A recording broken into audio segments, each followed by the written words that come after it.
So if you're like me, you saw this poster going around social media yesterday, and it made you angry, but you weren't one bit surprised to see it. I'm going to throw it up on the screen. It's Hillary Clinton and Tom Perez doing a fundraiser for Joe Biden's political campaign. And if you look here, it's being done via Zoom. There's no physical event, and the minimum entry price is $2,800. And the levels of entry going all the way up to host, there's also a champion level, is $100,000.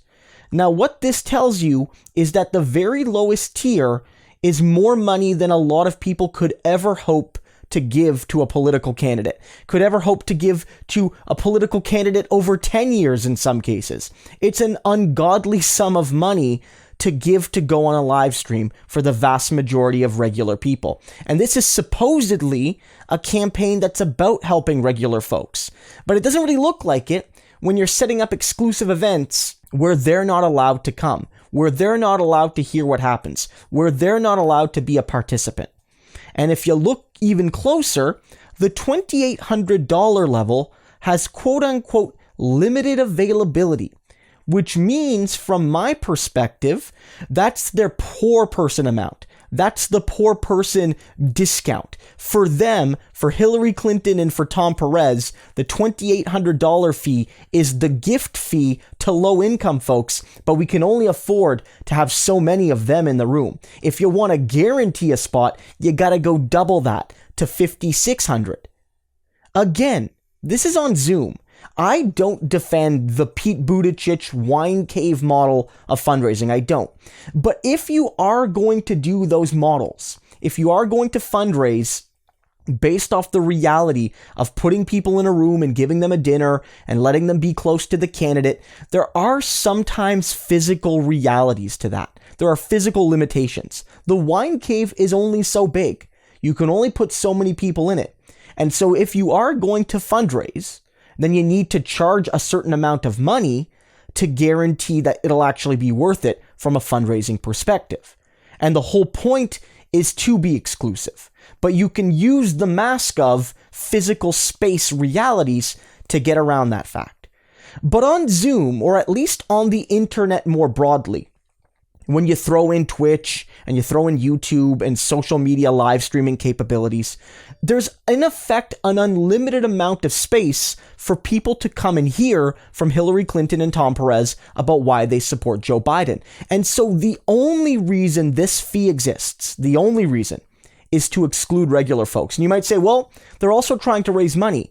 But if you really believe in the cause, why is the fact that poor people aren't allowed to listen the motivator for you to donate? Why are you saying, I'm not really that interested in Hillary Clinton and Tom Perez unless I know the poors aren't also watching Hillary Clinton and Tom Perez? What are they going to be talking about that's different? Why do they need to exclude poor people? Why can't they say, hey guys, we're doing a stream. Everybody can watch, but we'd really appreciate you donating what you can. Why the exclusivity? What does it serve?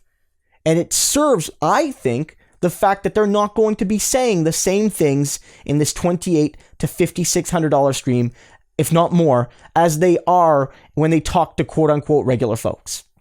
When Joe Biden and Hillary Clinton do live streams on more accessible platforms to the regular people. This is not a sign of a campaign that's doing something different from 2016. In 2016, Hillary Clinton ran an elite-driven campaign. She said, I don't care about working class voters in Wisconsin, Michigan, Pennsylvania, because for every one of those people I lose, I'll get at least one upper middle class suburbanite in purple states, and I will win the election. I don't have to worry about those people because they're either going to vote for me, I'll take them for granted, or they're irrelevant. The working people of this country mean nothing to me. Middle class and upper middle class suburbanites are my bread and butter. And she lost that election. Joe Biden seems to be doing the same thing. His rhetoric is more accessible. Joe Biden has a folksiness that Clinton never had. So he might fool more working class people. But at the end of the day, when you see these sorts of fundraisers, they're selling an approach to campaigning which tells you that their actual politics will be different. Bernie Sanders never charged money for his live streams. He didn't do that. Sure, people donated during them. Sure, people often gave large sums of money when they had the ability, but most people gave what they could, when they could, however they could. And that's the way it should work, especially with the internet. There's no meal being provided here. There's no physical space limits. They're just doing this so they can exclude poor people, and they're banking on the fact that relatively rich people, if not wealthy people, are going to donate because they can be close to a candidate without the poors also being there. This is what it's about. This rips the mask off the traditional way of campaigning. And I've noted this before as well, that the whole point of internet campaigning, the one benefit of it, or at least one of the major benefits, is that it allows the ability for people to communicate with politicians in a way they couldn't with traditional media. Going all the way back to the radio, you couldn't speak into the radio and the candidate hear you. You couldn't speak into the radio and have all the other people listening, hear it like you could in a comment chain on a Twitch stream or a YouTube stream. You can't do that on cable news. There are certain forms of talk radio to a degree that exists, but that's the exception, and those are highly moderated. One of the benefits of a Twitch stream and a YouTube stream is, at the very least, when the comments are on, and Joe Biden turns them off often, is that, you can speak with other people. Joe Biden lies live on live stream, or Donald Trump does a live stream and he's lying during it. People can call him out in the comments.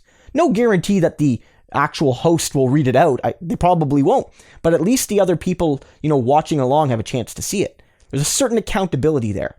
And when you take these forms of communication designed to be more accessible, more multi-directional in the communicative capacity, and you close them off from regular people who cannot afford to give $2,800 or $5,600 or more, then you're just showing that you're afraid of the regular masses. You want their votes. You want them to think that you care about them, but your politics and your praxis shows otherwise. So I don't know what their goal is here. This looks awful. This just looks terrible to have this sort of event. I don't know if they made a mistake in publicizing this. I don't know if they feel that, this is worth it. They'll take a PR hit here, but the money raised will be worth it. From my perspective, the Democrats have an opportunity to actually, embrace mass politics here and raise money while doing it. Again, Bernie Sanders showed that it's not a either or choice.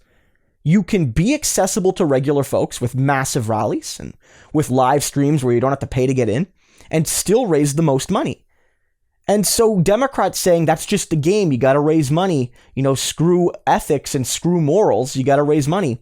Well, Bernie showed you could do both. And so what this tells me is Joe Biden knows you can do both, but because Biden's politics sucks and because Biden just cares about the rich more than the rest, this is his path forward. This is not the start of a campaign that's going to build the momentum to defeat Donald Trump. And I don't think the campaign is going to be built on the backs of people that want to pay $2,800, $5,600, maybe more to hear Tom Perez and Hillary Clinton, of all people, talk in a room where the poors aren't allowed.